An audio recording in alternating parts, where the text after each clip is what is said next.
Everyone, this is me सागर है और मैं आपके लिए लेके आई हूँ एक और रीडिंग जो कि होगी उन लोगों के लिए जिनको डाउट है या फियर है कि पर्सन की ज़िंदगी में शायद कोई और इंसान है जिसकी वजह से आपका रिलेशनशिप उनके साथ इन्फ्लुएंस हो रहा है। अगर आपको ऐसा डाउट है या फियर है तो लेट्स फाइंड आउट कि क्या ऐसी कोई रियलिटी है, क्या उनकी ज़िंदगी में कोई और इंसान है जिसकी वजह से आपका रिलेशनशिप ख़राब हो रहा है उनके साथ।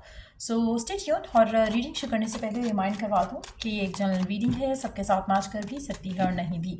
सो जो बातें जो मैसेजेस मैच करते हैं उन मैसेजेस को पिक करो और बाकी सब कुछ छोड़ दो। अगर आप पर्सनल रीडिंग्स चाहते हो पेपॉल से ईजी पैसे से पेमेंट कर सकते हो, सिर्फ तभी रीच आउट करो ताकि आपका भी टाइम वेस्ट नहीं हो और मेरा भी। सो लेट्स फाइंड आउट क्या उनकी लाइफ में कोई और इंसान है जिसकी वजह से आपका और उनका रिलेशनशिप ख़राब हो रहा है, हाँ या ना। The hermit, night of wands,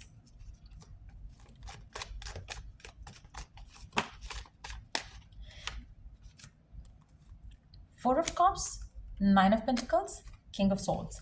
अच्छा, एक चीज़ तो यहाँ पे कंफर्म हो जाती है कि उनकी ज़िंदगी में डेफिनेटली कोई और इंसान नहीं है जिसकी वजह से आपका और उसका रिलेशनशिप ख़राब हो रहा है। आपका पर्सन खुद ही काफ़ी है इन सब चीज़ों के लिए। मुझे लगता है कि आपका पर्सन उसको they find it hard to think positive इस रिलेशनशिप को लेकर। They find it hard to stay positive इस रिलेशनशिप को लेकर भी। सो मुझे लगता है कि आपका जो पर्सन है वो बहुत ही ज़्यादा हर चीज़ को एनालाइज करता है, क्रिटिसाइज़ करता है, बहुत ज़्यादा क्रिटिकल अप्रोच के साथ देखता है, हर चीज़ को बहुत ओवर थिंक करता है, जिसकी वजह से आपके रिलेशनशिप में अक्सर आप देखोगे कि आपको लगेगा कि पर्सन जो है अनइंटरेस्टेड सा लगता है, क्योंकि जिस तरह की उसकी बातें हैं, जिस तरह का उसका बिहेवियर है, वो कभी जो है वो फ्यूचर को लेकर या रिलेशनशिप को लेकर एक होता है ना प्रोग्रेसिव माइंडसेट, वो आपको नहीं दिखेगा, क्योंकि आपका पर्सन रिलेशनशिप को लेकर या लव लाइफ को लेकर इतना ज़्यादा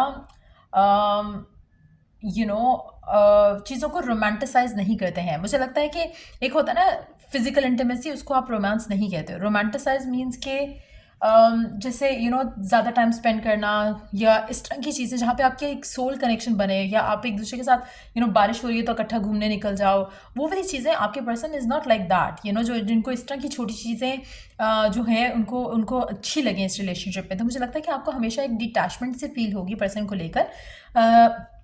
लेकिन मुझे लगता है कि ये जो पर्सन है आपका, ये बहुत ओवर थिंकर किस्म के इंसान है, जो भी है, लड़का है लड़की जिससे आप डील कर रहे हो, जिसकी वजह से ये हर चीज़ को इतना ज़्यादा हर एंगल से देखेंगे जिसमें नेगेटिव एंगल ज़्यादा होंगे, जिसकी वजह से रिलेशनशिप आपका इन्फ्लुएंस करता है।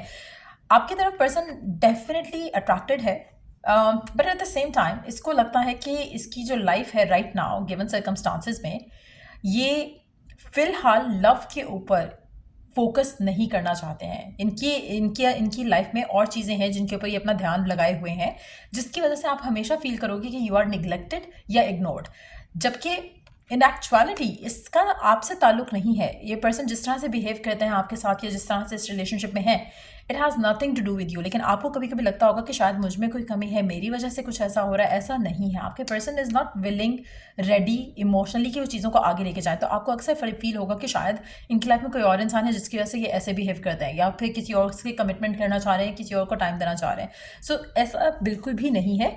समहाउ आपका पर्सन रेडी और प्रिपेयर्ड नहीं है for a fulfilling loving relationship, जो कि आगे कमिटमेंट या शादी या एंगेजमेंट या फैमिली तक बात को लीड करे।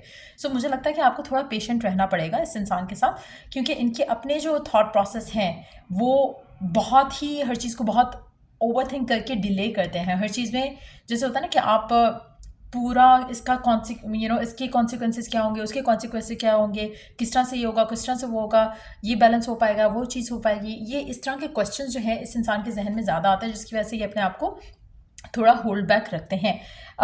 तो डेफिनेटली इनकी लाइफ में कोई और इंसान नहीं है। लेट्स सी कि आपके बारे में ये पर्सन क्या सोचते हैं। इनकी लाइफ में कोई और इंसान नहीं है, लेकिन आपके लिए इनके मन में क्या रहता है, क्या सोचते हैं आपके बारे में, क्या सोचते हैं ये आपके बारे में, क्या रहता है इनके मन में आपको लेकर, क्या सोचते हैं ये आपके बारे में, क्या रहता है इनके मन में आपको लेकर, क्या सोचते हैं आपके बारे में।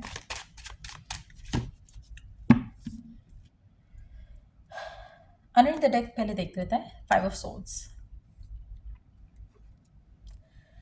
सेवन ऑफ सोर्ड्स कमिटमेंट से भागते हैं। उनको लगता है कि आप हमेशा कमिटमेंट कर रहे होते हो, जो कि उनको नहीं चाहिए है फिलहाल। जो आप चाह रहे हो इस रिलेशनशिप इस इंसान के साथ, उनको वो फिलहाल नहीं चाहिए। सो वो आपके बारे में जब सोचते हैं वो स्ट्रेस्ड आउट होते हैं, ये सब सोच के कि आप उनसे क्या डिमांड कर रहे हो, वो क्या दे नहीं पा रहे हैं और क्या देना चाहते हैं, जो इस रिलेशनशिप में फ़िलहाल मुझे लगता है कि आप दोनों सेम पेज पे नहीं हो। बट ये पर्सन आपको लेकर डेफिनेटली बहुत ज़्यादा एक्साइटेड फील करते हैं, पैशनेट फील करते हैं, लेकिन फ़िलहाल ये कमिटमेंट से, रिलेशनशिप से भागेंगे। आप में से कुछ लोगों के लिए पर्सन शायद ट्रैवल अवे भी प्लान कर रहा हो, जहाँ पर ये राइट नाउ रहते हैं। हो सकता है कि इस जगह से दूर जाने का प्लान कर रहे हो अपने कैरियर पाथ को लेकर, या फिर किसी ऐसी चीज़ को लेकर जिसको लेकर बहुत ज़्यादा पैशनेट हैं। तो इन सब चीज़ों को जब वो कैलकुलेट करते हैं तो उनको लगता है कि शायद उनको समझ नहीं आता कि क्या चीज़ ज़्यादा इंपॉर्टेंट है। आप ज़्यादा इंपॉर्टेंट हो, ये चीज़ें इंपॉर्टेंट हैं, इनका करियर इंपॉर्टेंट है। लेकिन फ़िलहाल जब वो आपके बारे में सोचते हैं तो मुझे लगता है कि उनको थोड़ा स्ट्रेस आउट फील करते हैं वो, क्योंकि आप जो चाह रहे हो फ़िलहाल वो आपको नहीं दे सकते हैं। वो उससे भागना चाहते हैं, वो अपनी ज़िंदगी में और चीज़ों के ऊपर फोकस रहना चाहते हैं। लेकिन मुझे लगता है कि अल्टीमेटली अंडरनीथ द डेक जो कार्ड है, ये हर चीज़ को छोड़कर आपके पास आएंगे। लेकिन फ़िलहाल मुझे लगता है कि हर चीज़ को चूज़ करेंगे आपके ऊपर। इस तरह की एनर्जी है, लेकिन इट्स नॉट समथिंग वो कि लास्ट करेगी, क्योंकि इसमें आपका और आपके पर्सन का ताल्लुक या रिश्ता जो है वो इतना इम्पॉर्टेंट इनके लिए फ़िलहाल नहीं है। जब होगा, जब इनकी लव लाइफ इंपॉर्टेंट होगी तो ये रिश्ता इंपॉर्टेंट होगा। सो फिलहाल इनकी लव लाइफ इनके लिए इंपॉर्टेंट नहीं है, नॉट दैट कि ये रिश्ता इंपॉर्टेंट नहीं है। सो इसीलिए शायद आप थोड़ा साइड पे हो इस इंसान की नज़र से, अगर हम इस रिलेशनशिप को देखें, जिसकी वजह से आपको अपनी लव लाइफ में डिले नज़र आएगा। आपको लगेगा कि पर्सन सिर्फ तभी बात करेगा, तभी आपके साथ मिलेगा, तभी कुछ प्लान करेगा जब वो खुद चाहते हैं। जब आप चाहते हो you would feel neglected and ignored. लेकिन ऐसा नहीं है कि इसकी लाइफ में कोई और इंसान है, you are the only one इनकी लाइफ में।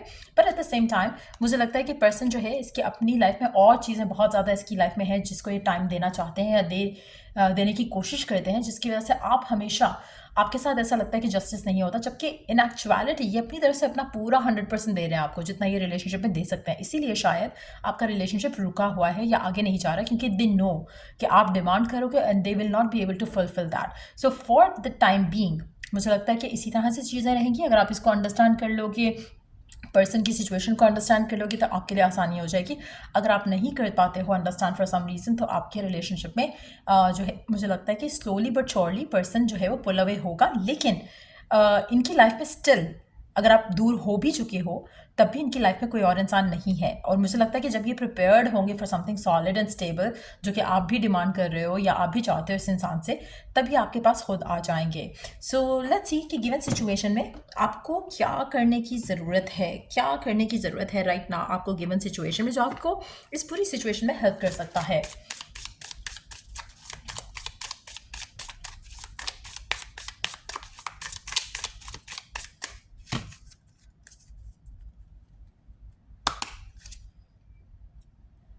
कोशिश करो कि आप अपने इमोशंस को अंडरस्टैंड करने की कोशिश करो। जो ट्रिगर्स है ना आपके अंदर करंट सिचुएशन को लेकर, उनको अंडरस्टैंड करने की कोशिश करो। उसमें कहीं ना कहीं कुछ पास्ट से कनेक्टेड है, उसमें कहीं ना कहीं कुछ इनसिक्योरिटीज़ हैं, उसको कनेक्ट करके उनको इरेज करने की कोशिश करो। दूसरा, कोशिश करो कि अपने माइंड में अपनी लाइफ में इनफैक्ट थोड़ा चेंज लेकर आओ, थोड़ी एक्टिविटी लेकर आओ, ताकि आप ज़्यादा इस इंसान के बारे में नहीं सोचो। May be you can plan a vacation if you want, ताकि आप इस जो आपने सर पे सवार किया हुआ है, ये पर्सन, ये रिलेशनशिप, ये सिचुएशन जो जिसके लिए आप ये रीडिंग देख रहे हो कि कहीं उसकी लाइफ में कोई और इंसान तो नहीं है, ताकि वो आपके माइंड से चीज़ ख़त्म हो। You get to be out. और जब आप बाहर निकलते हो तो आपके माइंड में काफ़ी सारी चीज़ों को अगर लेके स्ट्रेस आना शुरू हो जाता है तो वो क्लियर आउट हो जाता है। इसलिए कहते हैं अगर आप डिप्रेशन में हो या लो फील कर रहे हो, सो गो आउट। जैसे ही आप चार दीवारी से निकलोगे आपको पॉजिटिव फीलिंग आना शुरू हो जाएगी। So that is very important आपकी ज़िंदगी में राइट नाउ, क्योंकि अभी शायद आपकी इनसिक्योरिटीज़ भी आपको वर्कआउट करने की ज़रूरत है उनके ऊपर भी। Then we do have pleasure, try to make sure कि यू आर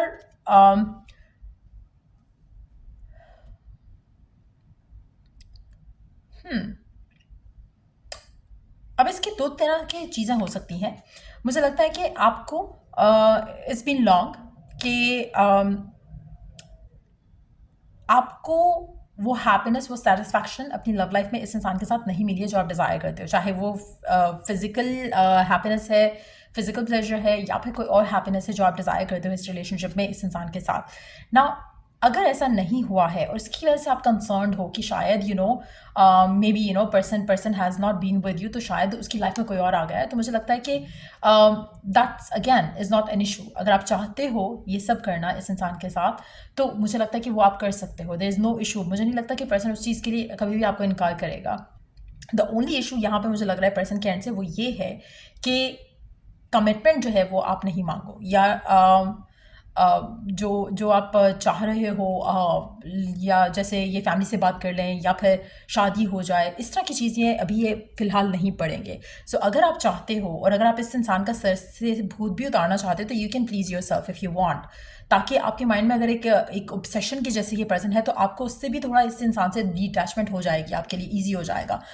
तीसरी चीज़ और जो चौथी चीज़ और आखिरी चीज़ जो आप कर सकते हो to better things up for yourself, वो ये है कि मेक अ विजन बोर्ड। जो भी आपकी डिज़ायर है इस इंसान को लेकर, इस रिलेशनशिप को लेकर, उससे रिलेटेड विजन बोर्ड बना लो। विजन बोर्ड ऐसी जगह पे होना चाहिए डिस्प्ले में जहाँ पर आप इसे रोज़ देख सको, बार बार देख सको। पिक्चर्स वाला हो ज़्यादा अच्छा है, वर्ड्स वाला जो है वो ऑब्वियसली कम इफेक्टिव रहता है, क्योंकि आप वर्ड्स पढ़ोगे नहीं, पिक्चर्स तो आपकी नज़र पड़ेगी, तो आपके जहन में उसका पूरा एक विजुअल रहेगा। लेकिन जो वर्ड्स होते हैं यू फॉरगेट आपने क्या क्या लिखा है। सो इट्स वेरी इंपॉर्टेंट कि आप पिक्चर वाला विजन बोर्ड इस इंसान के लिए, इस जो आप फ्यूचर डिज़ायर कर रहे हो इसके साथ, उसका विजन बोर्ड बनाओ और then manifest that as your reality. So yeah ये रीडिंग आप लोगों की अगर आपको हेल्प किया हो, गाइड किया हो, तो लाइक शेयर सब्सक्राइब जरूर करो। चलिए, डू द नेक्स्ट रीडिंग आप लोगों के लिए। Take care and bye.